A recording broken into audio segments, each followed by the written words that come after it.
Coming to you live from downtown Detroit, this is Benzinga's Pre-Market Prep with your hosts, Joel Elconin.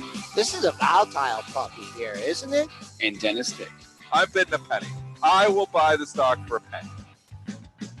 With everything you need to start your trading day.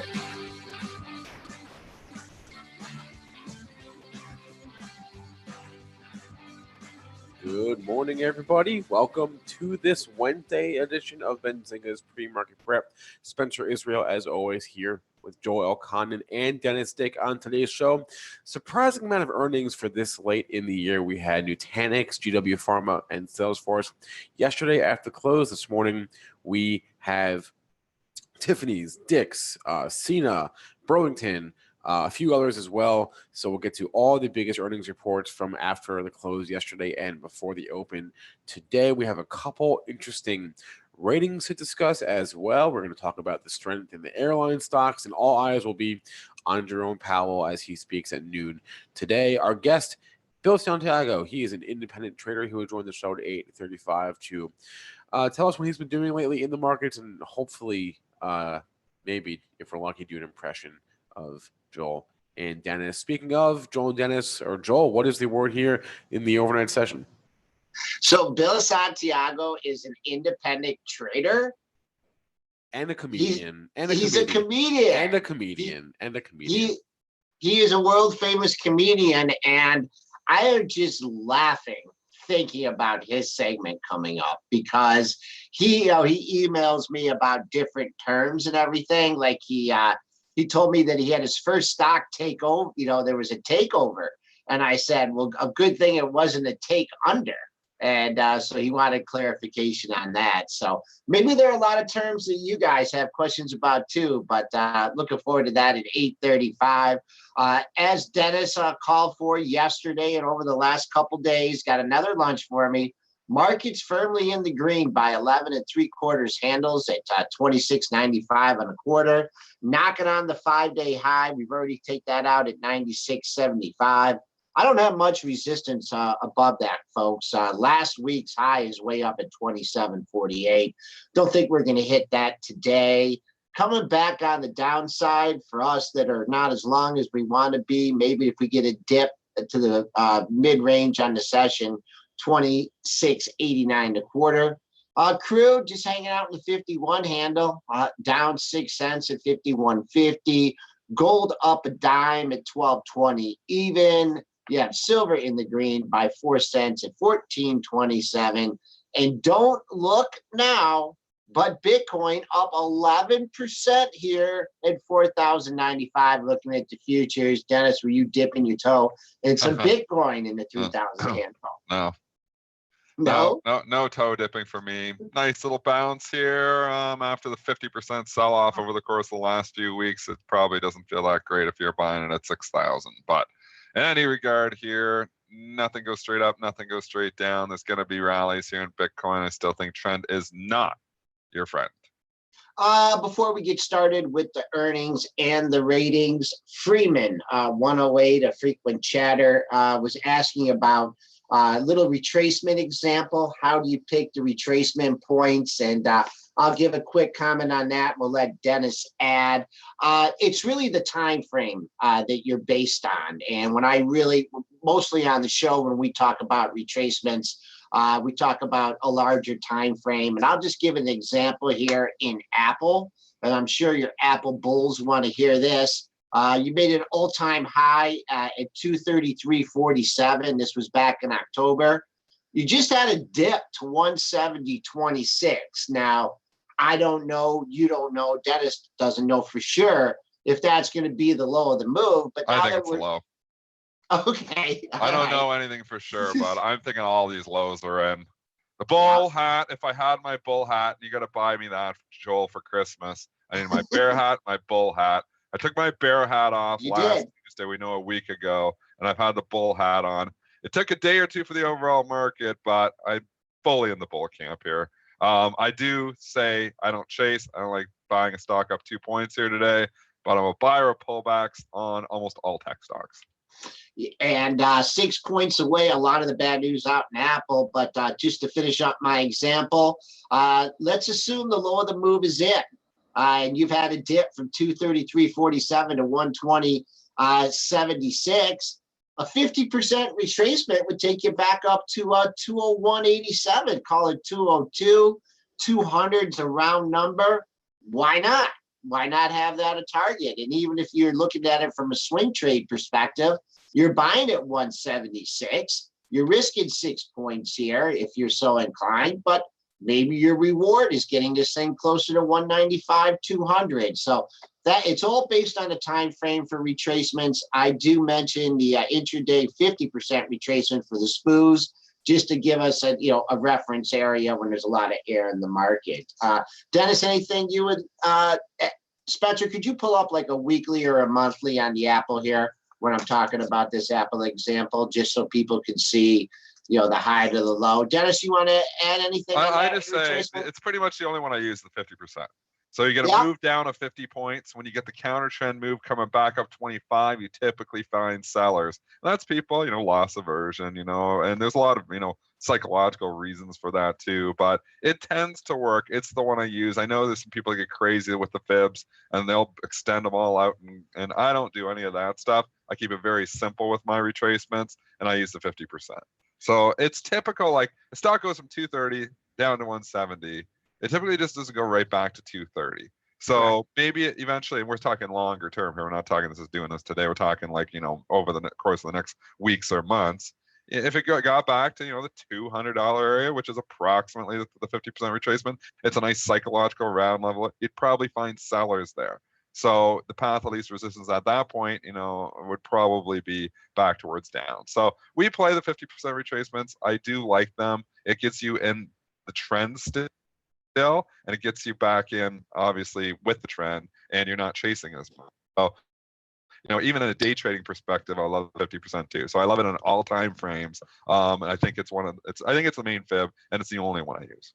0.382 and 0.618. Those are some of the other retracement numbers. If you want to get into the Fibonacci numbers, I mean, once again, you can put a lot of stuff on your chart, but what you use and what helps you, steer the market. So the thing about it too is if a stock has a big decline, rallies back, you can use that. It's always good as there's some daily levels there too to support it, and usually they are. And then also when stocks have a big rally, and they tend to give some back. So Freeman 108, I hope that helped you out with the retracements. If you got any more questions, let us know. A lot of earnings today for kind of late in the earnings season. Do we want to start with the good earnings or the bad earnings? We do. Hunter just saying another thing that I wanted to address as well, just before we go to the overall market. He's saying, I watched Mark Yusko. We've had Mark Yusko on the show. Excellent speaker. I mean, you don't get better speakers than Mark Yusko. He was on CNBC yesterday, and he's saying there's a long path down between now and 2020. Just a quote, and Hunter, I'm assuming your quote's correct. He said, this year is going to continue to melt slowly like a melting ice cube. I think next year will be the economic slowdown. It gets worse, probably double-digit drawdown. I mean, I don't know if anybody can predict what's going to happen going out 6 months to a year. And I don't think it's, easy. It's not an easy task. And I read something else on Twitter, and it was something, I can't remember exactly what it was, but it was about economists. And it was saying, like, in all the recessions that we've had, that basically no economists have predicted it. It's just so difficult to call the market itself or the economy out any farther, really, I find, than a few days as opposed to 6 months or a year. There's going to be so many more factors that we can't even account for. So many macro reasons, so many fundamental reasons for things to change, for things to be different. And we don't know what those are. So that's why I'm a short-term guy, and I'm a long-term investor. And I just assume, in my long-term portfolio, that 25 years from now, that the economy will have expanded, that stocks will have grown, that, companies will have grown, and that they'll be making more money, and therefore my long-term investment portfolio will hopefully be making more money as well. I try to obviously predict companies that I think are going into, areas of the future. I don't want to be going into dinosaur, and buying, companies that I think aren't going to be around in the future. So you try to do it that way. But from an investment standpoint, to say what we're going to be doing 3 months or 6 months out. It's very difficult to do. I very much respect Mark Yusko's opinion. And like I said, he's been on the show before and he's done a lot of things well. He got Bitcoin wrong. So I mean, nobody wants to say that, but, he's been a Bitcoin bull all the way down. He actually did say that on CNBC yesterday too, that, he's still in the Bitcoin bull train. Obviously, he just thought it was going to take off, I think, a little bit faster than it has. So, it's still to be determined. Maybe crypto works out in the long run. I don't know either, but I'm not a fan, and we know that. We've talked about that on the show. But I'm just saying it's very difficult to predict what's going to happen 3-6 months out. So when I hear predictions 3-6 months out, take them with a grain of salt. Yeah. People are just guessing. I tend to agree with that. And, also, I like to do the eyeball test. And, in our area, in Metro Detroit, I mean, there is hardly a recession, going on. And now Detroit's been up and down, and maybe it's not the barometer for the entire economy or the U.S. economy, but holy smokes, the building and the expansion, and there's a lot of jobs being created here. Maybe not in the auto industry. We all know that's changing, but just kind of like to do the eyeball test, and at least in our area, I don't see a major recession on the horizon, nor do I see really explosive growth. But man, just slow and steady wins the race. Stargazer says there's no new stimulus to spark buying of equities for next year. The only thing I would say is, man, there's a lot of cash out there. There's a lot of cash on the sidelines. Yeah, there's a lot of cash out there. So, and a lot of underinvested managers, a lot of underinvested hedge funds. So they usually don't do it on the short side. So there's always a lot of cash out there. Yeah. And some of the valuations here aren't that stretched. I mean, we've come in substantially here. There's a bull case, there is a bear case.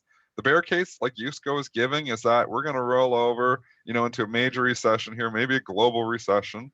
And obviously stocks are going to remain weak for a prolonged period of time. The bull case is that this was a dip. This was just, a correction in a very overextended rally that needed. It was healthy correction. And that correction, could come to an end if it hasn't already. So I think the bottom is in the short-term bottom. I don't know 3-4 months out. I'm not even going to try to predict. Not my job to try to predict 3-4 months out.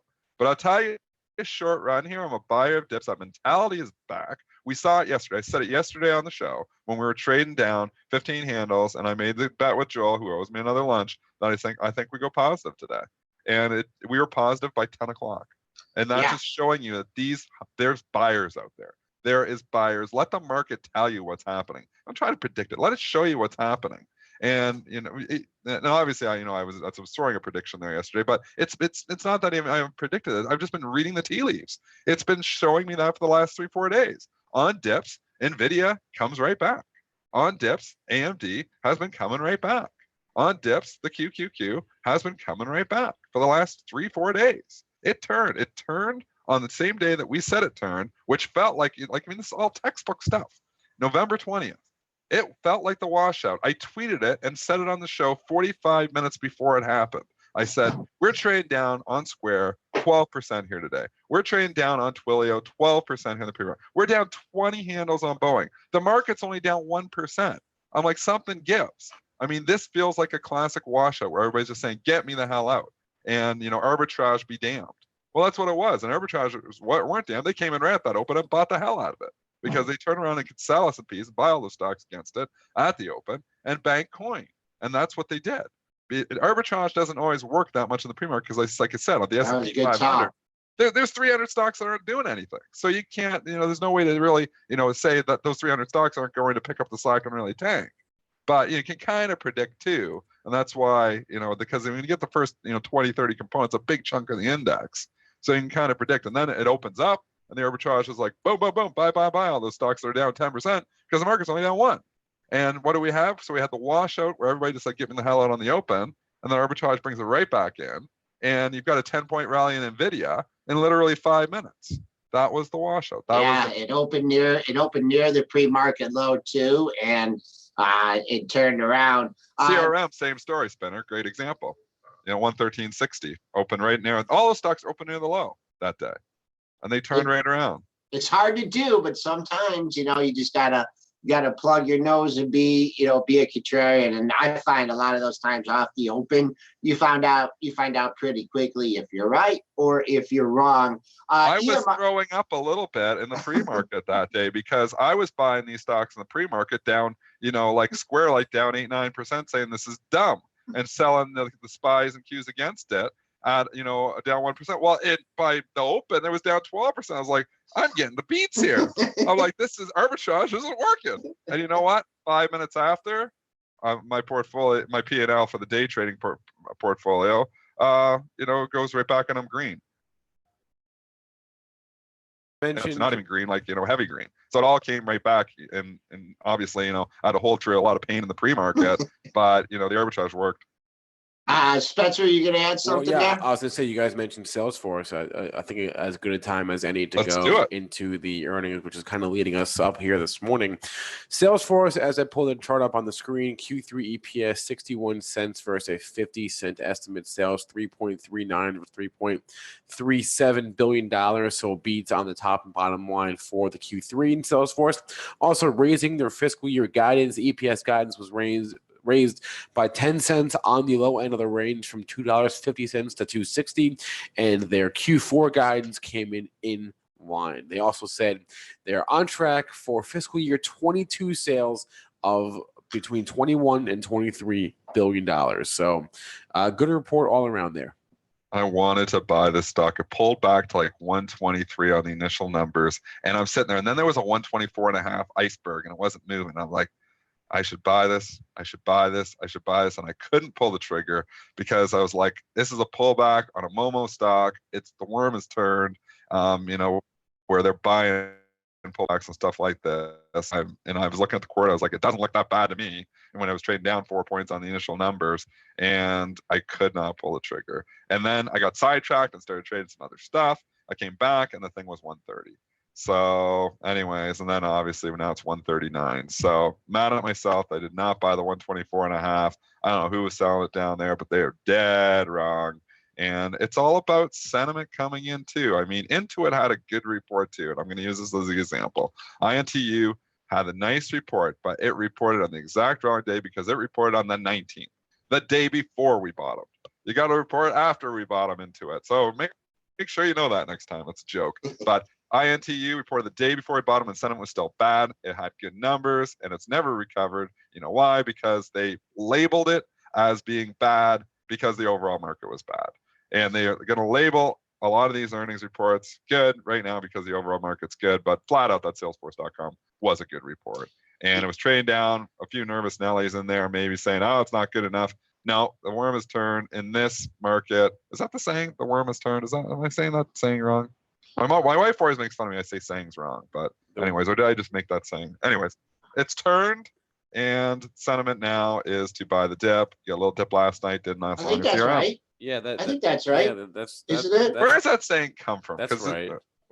So that's the saying. I gotta Google. What is the saying all about? What is that actually? So I know what it means, but why do they say that? I think it's a proverb. The worm has turned. And Google's the answer for everything. Even a worm will turn is an expression used. This is from Google and Wikipedia.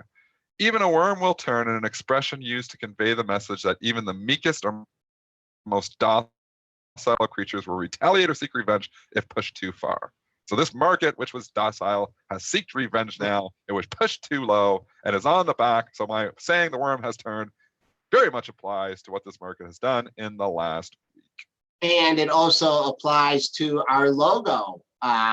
Early bird gets the worm, right, Dennis? I don't know if any of you have seen our pre-market prep logo. PreMarketPrep.com. Yeah, PreMarketPrep.com logo. Our patented bird. The Twitter stole from us. Yeah, Twitter stole that from us. It took Although Twitter came out like 08. I know. 2011. but early bird does get the worm. That's our thing. And Bill also had a saying. He sent me one of his clips, and he says, the early bird or the early worm doesn't get ate either. So that's another way to look at it. But I'll just Before you go, I know you want to change, but I wanted to say one more thing. Buzz T making a great point here. He says there's a lot of exuberance here today. Let's see how they close it. This is a great point. And we have come back a long way. CRM now. Let's put this in perspective, guys. 113 4 trading sessions ago, 5 trading sessions ago. Now you're 139. If you're coming here buying it now, you are chasing it. The buying opportunity, and it is still there maybe for a few stocks, but I'm saying buy the dip, not buy the rip. We are seeing another rip here this morning. So I'm not coming in here saying, oh, we're up, 100, or we're up 100 Dow points. We're going up 400 Dow points. I'm just saying the mentality has changed to buy the dip. Yesterday morning was a buy the dip opportunity. I don't see that opportunity here today. I'm seeing a rip. I never like buying rips. I never like buying other people's profits. So I usually, and this market tends to give you pullbacks here. Is CRM going to go straight to 150? I don't know where it's going from here, but it's not as easy of a trade as it was last night at 124.5. Well, okay. I got to start taking notes when you go on your end so I can address all the things. First, I'm going to go to CRM here, and it's not showing any sign as of yet that it wants to pull back. Several highs in the 139 handle, 139.59 is your pre-market high. So what I would want, if I am buying the open on something like this, I want to see continuation into the 140 handle, and I want to see it test 141.06. That was your November 9th high. If it can take that out, 143.63. Now, the longer it takes to get into the 140 handle, and if it has, struggles in there, then you get some kind of pullback. But in this situation, I'll just use the daily lows. I think a 50% retracement. Good. I don't know where that would come in here. That's another level you can use. 161 to 113, 51.48, 20. Yeah, we are over it. All right. But we haven't traded in the regular session yet either, so let's see what happens. But they're hungry right now. This thing could get wild. It could go like 143, 144. It's going to be wild off the bat. So don't just think because we're up here and it's overextended that it can't continue. It can very much continue. I'm sitting on my hands at 138.90 because, again, I think we're in a little bit more of a bull mentality here right now. So that means this could continue and get silly. I mean, Twilio, remember that day after its good report, got very silly. A week later, it gave it back, but I think we've changed that mentality to a certain extent too. Coming into December, typically a good month for stocks, so I'm too nervous to short CRM here. Not buying it, but not shorting it either. But if I had a target when I was dipping my toe in here under 120, and my target was the 50% retracement, I would take the extra gravy on it today. Stick with your target, stick with your trading plan, because this could be at 139.5, and it could be, you could blink an eye, and it could be 135.5. So you'll get a lot of volatility. Before we cover more earnings here, some EMR stocks asked about PCG, and I just wanted to do a quick technical on that. Haven't heard much news on it, right? So for a while, it was a headline stock. Yeah. Bad news. I mean, if you want to figure it fit, to me, it looks like it's trying to recover here. Now, one bad headline, and they're saying it could be right back under $20. But to me, as long as there's no bad news here, maybe have a target at 29.20. That was after it had a gap down day. But once again, you are dealing with a headline stock. You got to be prepared if that headline comes out negative. I have not heard much fundamental information about the blame on the fires. Well, and they sounded like that they were going to try to, despite whatever liability is going to be here, they're going to try not to let this thing go bankrupt. Remember, Spencer, when we were talking about this ago, wasn't there that California whatever commission headline saying it's in their best interest not to allow these utility companies to go under because of this? That's what they said. Yeah, so it's been straight up since then, really. So I mean, maybe they took bankruptcy off the table for that reason. But we don't know what the liability is. We don't know if they're did they cut? Yeah, the dividend's zero on this now. I believe the dividend's zero on all the preferred stocks too. I believe they did that after the last fire. So there is still a lot of unknowns here. There's too many unknowns for me to invest in this. There's really too many unknowns and too much headline risk, like Joel says, for me to even trade it. So I would trade XLU off it to a certain extent if it had a huge move. But that's, it does its own thing too. So on those big moves, I know I was trading XLU off it a bit, but I don't know if you're going to have any of these outside moves anymore where this thing's moving 10%. All right, let's go back to the earnings and sticking with the. Did we do any earnings? Oh yeah, we did see earnings. Yeah, we did Salesforce, but let's stick with the theme of the winners here this morning. Let's look at Burlington. That one also trading up here, at least it was last I checked. Their Q3 adjusted EPS of $1.21 beat the $1.06 estimate. Sales of 1.63 versus 1.61, so $1 billion. So beats across the board for the third quarter, and they raised their fiscal year EPS guidance by 20 cents on the low end of the range, from $6.13 to $6.33. This store, I've told this story before here, or these stories. When I go in there with my kids, I kind of like Burlington, because when I go anywhere with my 1-year-old and my 4-year-old, they kind of destroy the toy section. Well, Burlington's great because the toy section's already destroyed, so I don't feel bad about them destroying the toy section. And what I mean by that is they go in there, they play with every toy, they take them all off the shelves, and they're just kind of, I try not to let them rip open the packages, but half the packages in Burlington Co-Factory are ripped open anyway. So, I like going in the store just for that reason. But side adventure here, it's good to talk the 50% retracement here, Joel, because this looks like it's going to try it overnight. Joel has to do it once a show. Are you on mute? He's got to put himself on mute at least once a show. It's not a show if Joel doesn't accidentally mute himself. And you know what? You haven't done that in a while. So you were due. You were due. I wasn't on mute. I was just trying to decide what to say. You were moving your lips. I could see you moving your lips. I could see those lips moving. You are. I just put some chapstick on too. Man, this guy is tough here. We're trading up in the pre-market. Your pre-market high 163.02. Man, you went straight down from what, 180 to what was the low of the move, 145. So that's 35.17. So that's 162.5. Dennis, you're right there. That's coming into the 50% retracement area. But plus, I see a couple daily highs, 163.82 and 166.25. So keep an eye on that. Important to follow through that pre-market high as well. And a little bit, I like not chasing this one up here. And I'm sure anybody that bought this dip under 155, or any of your option players, that just were scooping up the calls anywhere from 148 to 160. They're trying to bank some coin here too. They don't care if this thing goes back to 180 and change or not. All right. Can't all be so lucky this morning. Tiffany & Co. reporting inline Q3 EPS and a sales miss. The 77-cent EPS was in line. As I mentioned, the sales $1.01 billion versus $1.05 billion, and they reiterated their fiscal year guidance, the previously issued guidance of $4.65 to $4.80 on the fiscal year EPS, and that's the same as it was before. So inline EPS for the quarter and a sales miss for Tiffany. I haven't been a fan of Tiffany for a while. I don't know why it ran to 140. I guess it just ran with everything back in the summer. It was a gift, obviously. It's back down here. The one thing I will say is you're coming to a major support area here, and we're selling off hard to it. $90 if you old Harlan Pie in theory there. We should have Harlan back on the show.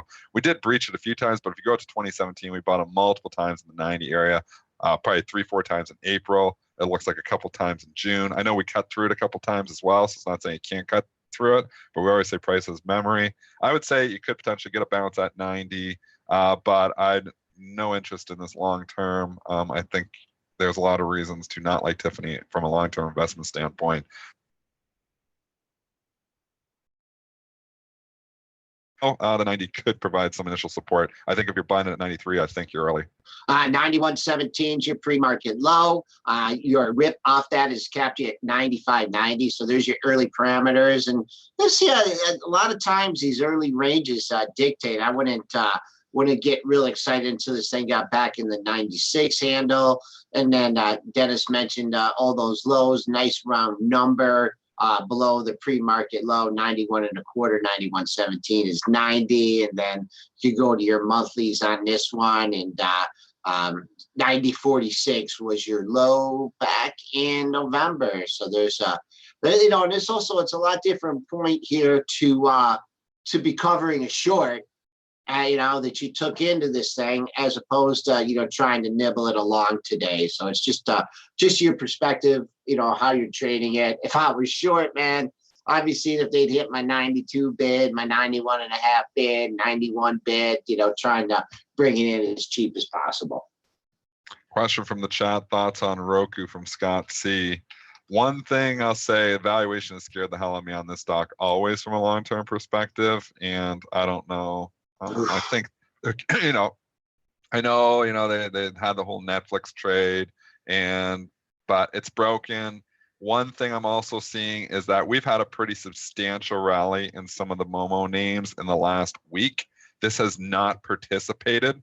There is a reason for that. I don't like buying the weak stocks. This should be up at 45 if it was performing healthy. It does not look healthy because it even has, yesterday on a day that they were buying a lot of stocks back, the stock closed weak.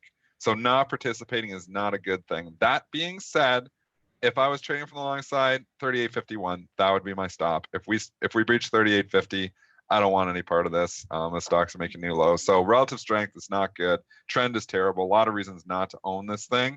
But if you're just saying, okay, maybe it's just a late bloomer, maybe it's going to play catch up, I would stop out at 38.50. If I made that call. Yeah, the move has been made in some of these stocks and hands moved yet. I mean, you are getting, you are finding some very choosy buyers here, and looks like they've been accumulating stock under 40 here because your last 5 lows have been between 38.5 and 40. So I think, either a big fund, a big short is targeting that area.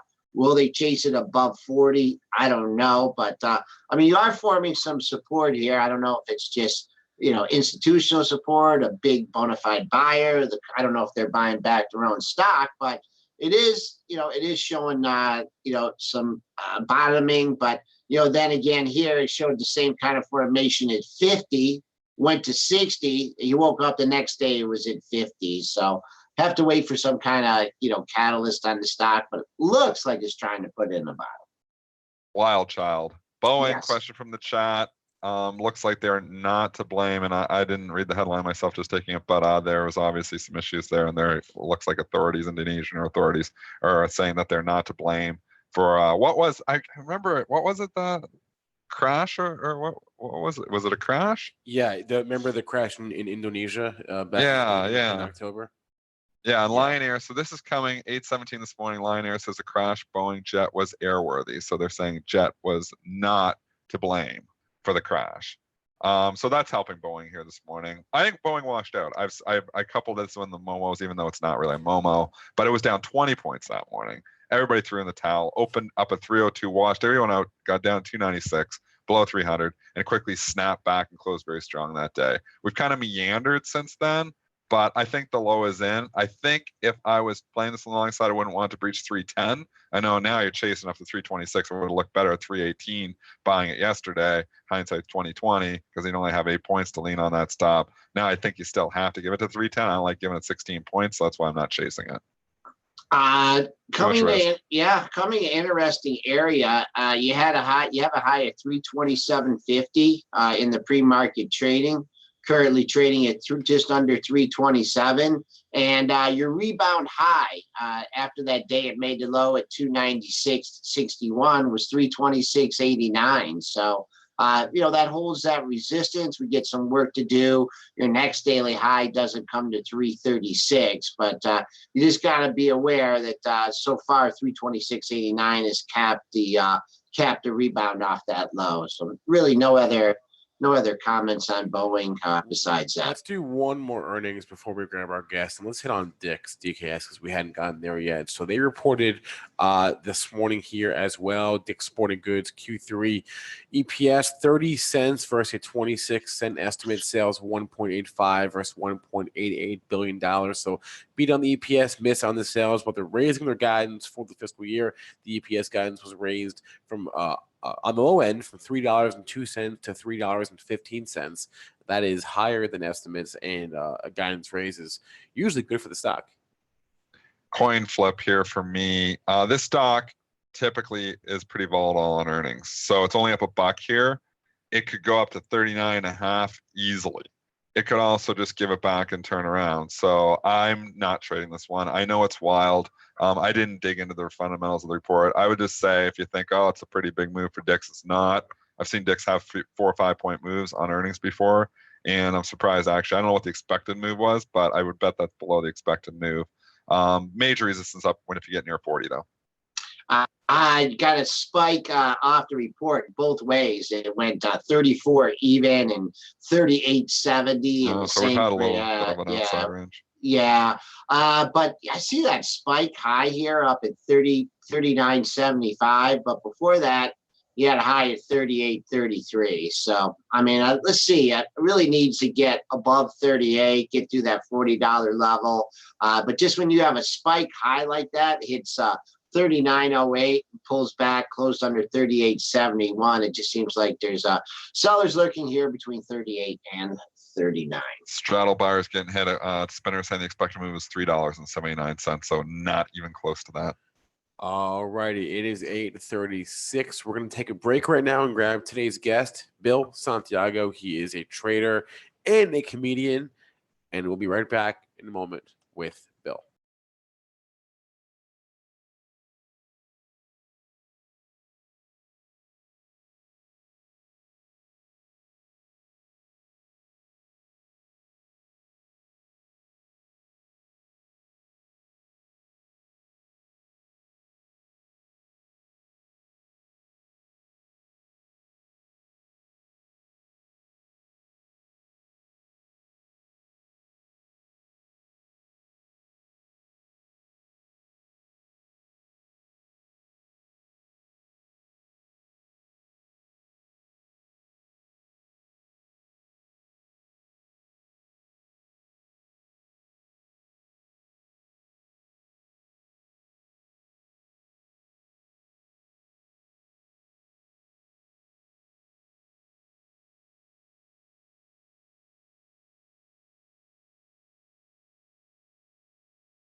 All right, welcome back, everyone. And as promised, we are joined by Bill Santiago. He is a trader. He is a comedian. He is a jack of all trades. Bill, how's it going this morning?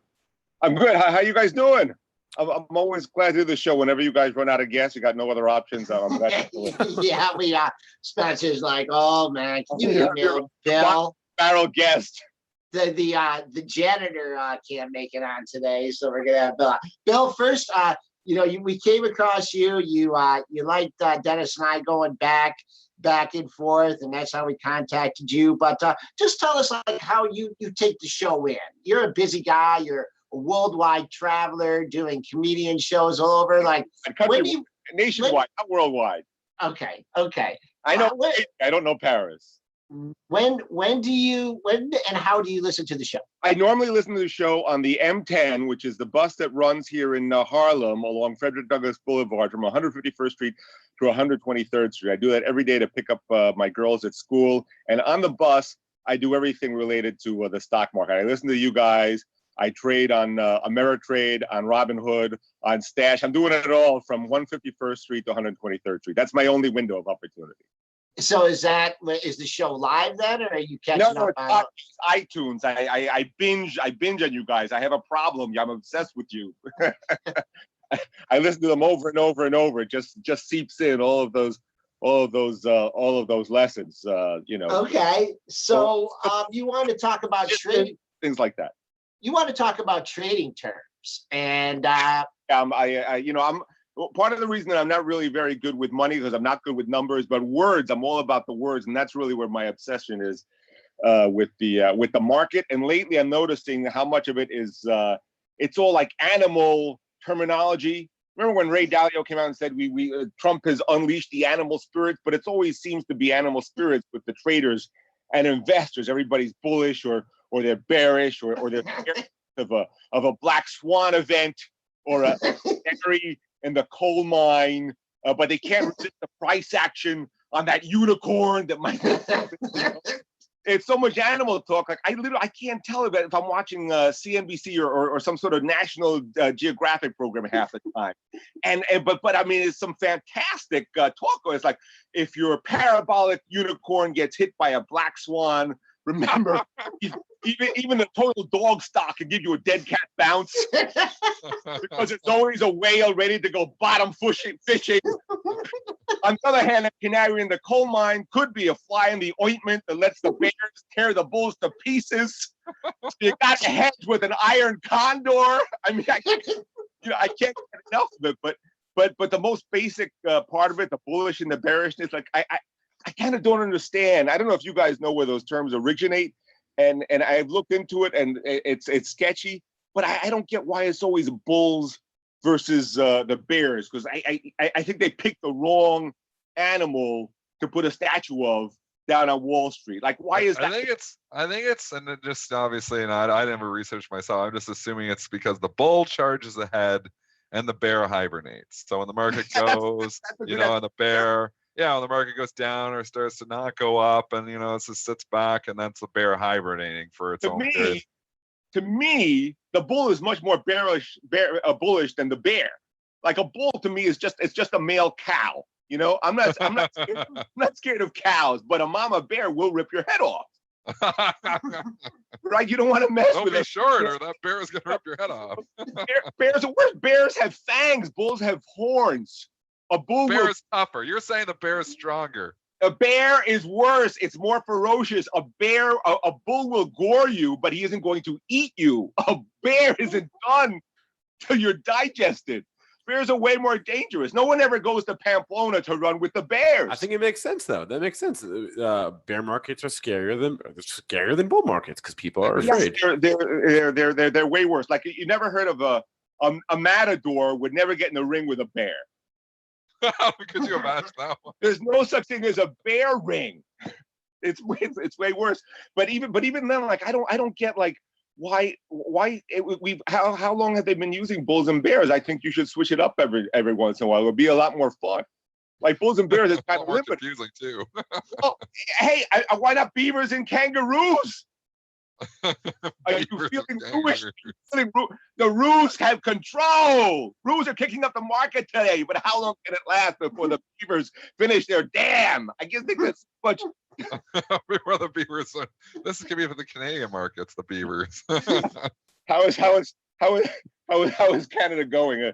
Are you over your cold? I don't even know if you had one. I know you're always getting over a cold. Oh, because it's cold in Canada. It's so cold here all the time. That is like, I'm getting over a cold. My kids are sick. But my kids are sick.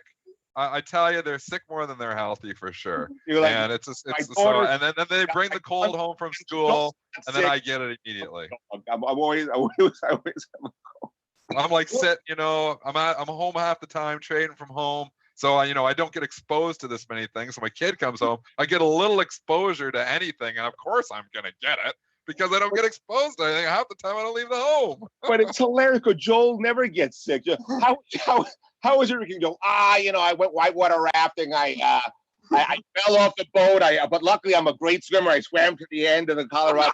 I made it back in time, but no sniffles. Like, I'm just in great shape that way. I'm lucky to fly. But let's talk the school. Wait. What about What about some of the terms that we use? There's like there are times when you're listening to the show and we throw a curveball at you, and there's something that you don't understand. There was something you said yesterday I don't get. What's with Lookout Loretta? I hadn't heard that before. Oh, Joel's got some oldies and goodies. That sounds like a Joel saying. It's definitely not a Denny saying. Or era. That's something I heard on MASH or something like that. Lookout Loretta. It's the Beatles. It's really from the Beatles song. Oh, is it? Yeah. I can't remember what the. Yeah, but that one. Yeah, I have to admit that one I can't kind of pulled out of nowhere. But you did have some good trading or some good investments. You had a stock that was taken over.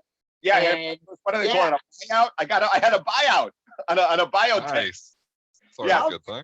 Pac Bio was like almost a 70% premium. That was pretty good. Which one? What was the stock? Pac Bio, PACB. PACB. Bio. Yeah. Nice. Why were you in PACB? Tell us, tell us your thought process for buying the stock. For the same reason Spencer was in GE, I just did better. Got luck here. Wow. Oh my Spencer, God. I knew there was a bottom at 15. I don't know why, but luckily I'm only 22, so I might live long enough to see it come back. He's left. Oh my God. And what about and then so when we were emailing back and forth, I said, well, good thing it wasn't a take under. Yeah, what is that sounds criminal, a take under. No, it's just I've seen sometimes a couple times the stock gets taken over and it gets taken over for less than the stock is currently trading at. We've seen those happen. They're very rare though to happen. So that's a take under. And that's our own terminology. You know, the take under was like when someone gets trapped inside a lazy boy. Could you please tell me the lazy boy? I want lazy boy earnings tomorrow. Maybe we're tonight. Maybe we'll hear the short version. I want the hour and a half version, not the long. Maybe we'll do that. If there's nothing happening tomorrow, we'll do the 20-minute version of the lazy boy story. You guys ready for D20? When is that happening? Is that tomorrow? Friday. Oh, Friday. Wow, people are getting so excited about that. It's a binary. It's a binary event. It's zero sum. It's zero sum. That means some people are going to end up with zero. Any other terminology terms that we can help you out with? I know I'm doing this for free. I think you got your money's worth. Oh, help me out with. Let me see. Yeah, there's always some things that I just do not understand. But mostly, like you guys, at least you guys talk straightforward. It's not like Nick Shaheen. He's like a backwards talker, right? He's like I never understand what he's talking. He's like Yoda, you know. He's like but buy put where you think stock will go, not you will, you know, that kind of. All right, tell us what's on your radar for today. How did you survive October there? I mean, it was great. It was great. Like I got out of NVIDIA just in time. Really? Yeah, it was beautiful. I loved it going down. I felt so good knowing that. I just know it was like I had parachuted from a plane, and as it's exploding, you know, there's like a champagne breakfast waiting for me at the airport. It's just beautiful. I'm really enjoying it. And why did you get out? Why did you get out? Everybody losing half their money. You know why? Because I saw all the semis going down. To me, that was a canary in the coal mine. I said, no way. You're learning here though. That's just a classic sympathy. Like you're looking, and every other stock starts to fall off, and all the other semis. Eventually, they're going to hit that one too, and they did. And so that's a great call. Everyone said that because they're focused. I forget who the CEO is, but he came out and he said, no, we're not really, crypto is not our main thing. We're not that into crypto. Our stuff is way out of crypto. We're crypto proof. So whatever happens to crypto, we're fine. And then, Kramer was saying, well, these GPUs, it's not great. It's entirely, it is not related to anywhere else in the semis. And then as soon as they crash, it's like, well, turns out we're all crypto. We're all crypto. And, it's been a disaster there for a while, but I totally got out of that. I'm in Apple. but I'm fine with that. So I'm buying on the way down. I'm cool with that. And what about did you get to short anything there? I know we talk about crazy. I can't. Look, I even thought about like a put. Because I am interested in options, and I do listen to Nick like every Tuesday, and I love the whole idea of like buying, selling these puts, right? He's selling these puts, right? And but you have to have the amount of money you have to have in reserve in order to do that. That's the fine print. I mean, it sounds great, but you have to have some reserve. But I am learning, though. I am learning. And in about 20 years, they'll figure out Thinkorswim, and I'm really going to be rocking and rolling. Okay. I mean, so just, the puts, or if you have an inclination in something, I know Nick talks about selling options, but, if you should just try, just like a small. I did try one put once. Because I just wanted to do it. And, there was a pop in GE, and I said, "There's no way this is lasting. There's no way I'm going to short Spencer on this." I've been shorting myself for 25 years. Because I just wanted to try just to get a feel for it. And so I did it on Robinhood, which is not very agile. Like, it's kind of clunky for this kind of thing, But I did it just to try, and I'm watching. I don't even understand what's happening. I just know the time is decaying, and it's not in my favor, And I'm watching, and at the very end, I neither made a penny or lost a penny. Like, I zeroed out. It was perfect. It was like a beautiful risk, and I came out with no injuries. But it scared me to death, and I don't really want to get back in that anytime soon. Hey, Bill, I've been shorting myself for 27 years, so it's fine. Bill, I'm going to let you go, but when are you coming to Detroit?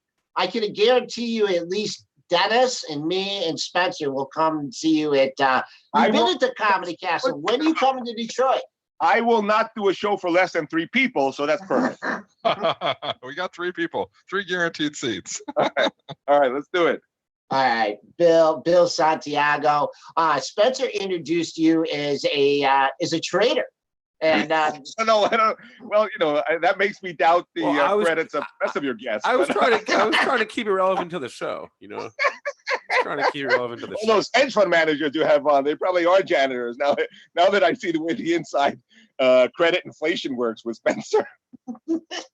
Okay. All right, Bill Santiago, comedian, big fan. Bill, great interview. I want to get you on more. I just love your humor, and we got to write that. Hey, Spencer, you got to write that animal correlation song. That is. I never realized that. I've been working for 20 years. I never noticed how many animals we talk about.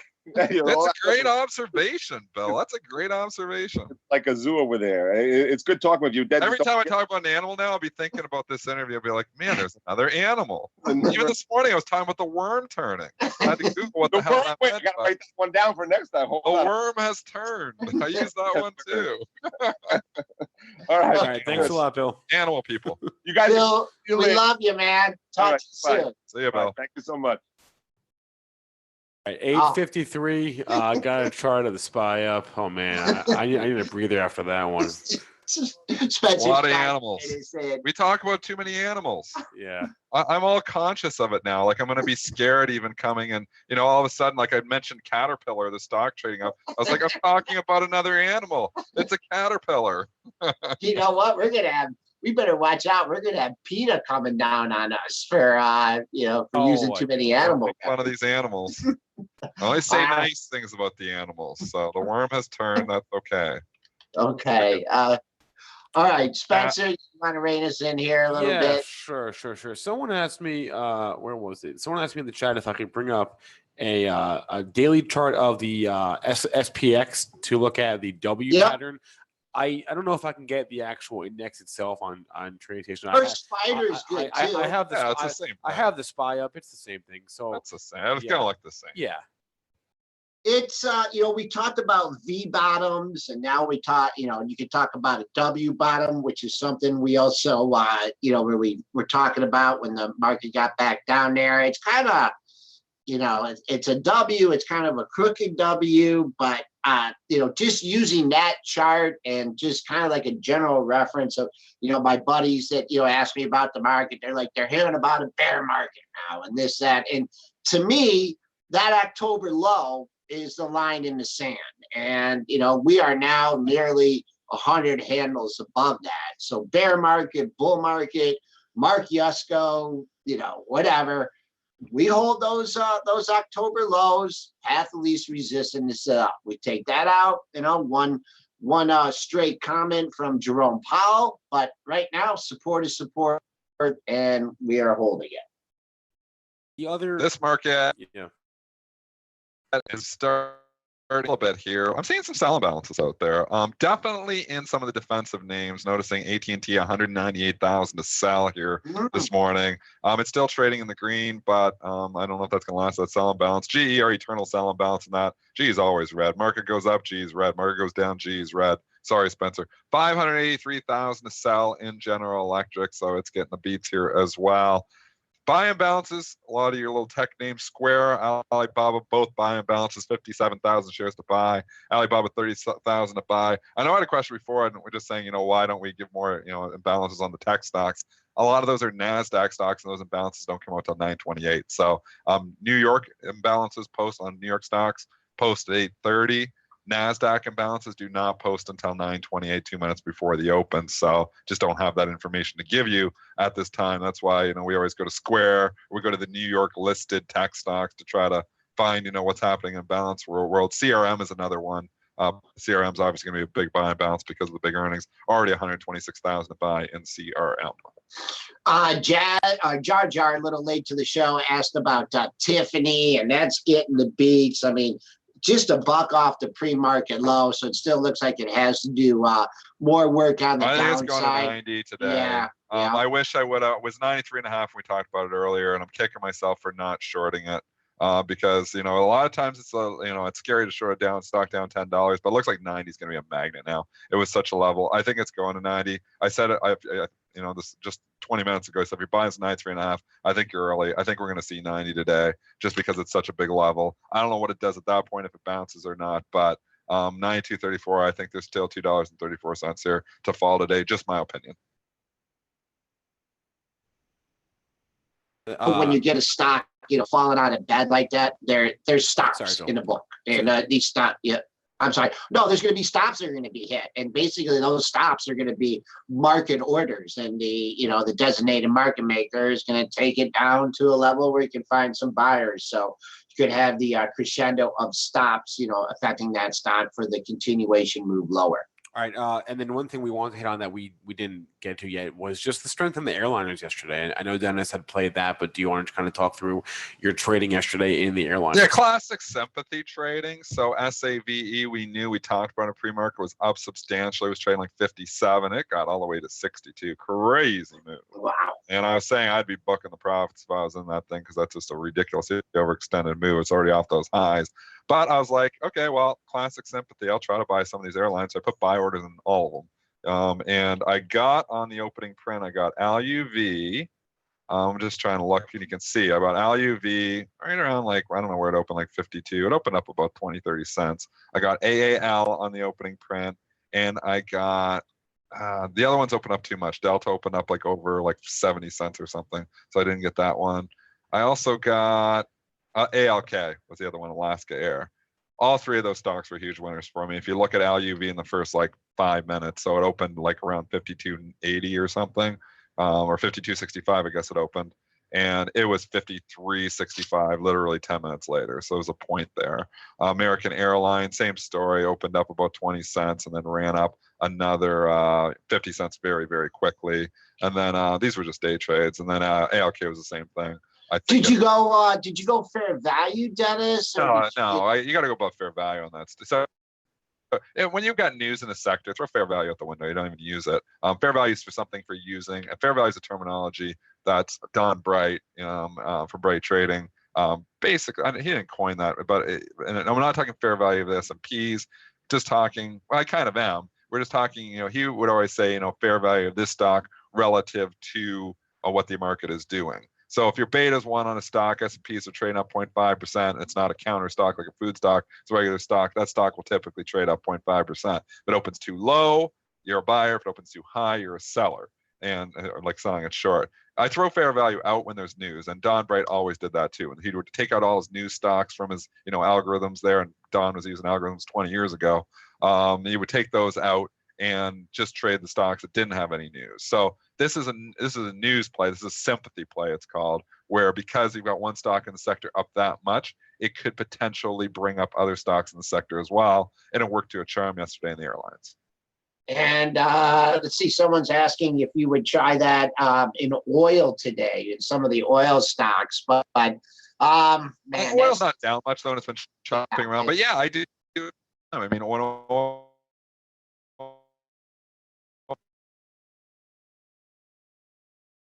So if I can get short a couple of oil stocks and oil's trading down, yeah, I go for that.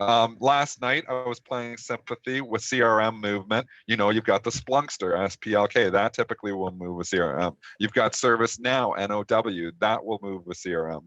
Workday WDAY is another one that will move with CRM. Those are cloud stocks. Those are ones that are very closely related. Sympathy still works. It's difficult. You get everything in intraday, and sometimes it gets a little trickier. But on the after hours moves, a lot of times it still works. And I was able to get some Splunk last night in the 93 handle. I sold last night. I sold too early. I sold in the 94 handle. I obviously should have held because this morning it just ticked 96. But I've always had a problem of getting out of my winners too quick. But anyways, I get out of my losers really quick, but I always get out of my winners quick too. That's just the scalper blood in me. Okay, just a quick recap of the S&P 500 here. Your 5-day high was 96.75. You've hit 97.25. So above that, things really open up into the 2,700 handle. But first things first, let's take out the pre-market high. I will say, Mr. Powell speaking at noon today. So, he's come out, dovish or hawkish. That could be, have an effect on the market. So, just be aware when you're trading at noon, there could be some expected volatility. Big thanks to Bill Santiago. I hope you guys enjoy him as much as I do because he cracks me up. So we try and do a little bit different things on the show. So hope you guys enjoyed that. Spencer, you want to wrap things up and preview tomorrow's show? Yeah, tomorrow we're going to be joined by Mark Chaikin. He hasn't joined us in about a month or so, and he will join us. He's from Chaikin Analytics. He'll break down. He's good with pretty much the entire market, but he'll give us stocks he's bullish and bearish on tomorrow's show. That'll be at 8:15. If you missed any part of today's show, you can do what Bill does. He catches our podcast. He's on. We're on iTunes, SoundCloud, Stitcher, TuneIn, and Google Play. Check us out there. Leave a review. Tell us what you think. Tell your friends, tell your neighbors, all that good stuff. Don't forget to subscribe as well. Please remember that all the information, material, and content from our show is for informational purposes only and not meant to be investing advice. And that's it for today. So hope everyone has a good one, and we'll see you again on Thursday.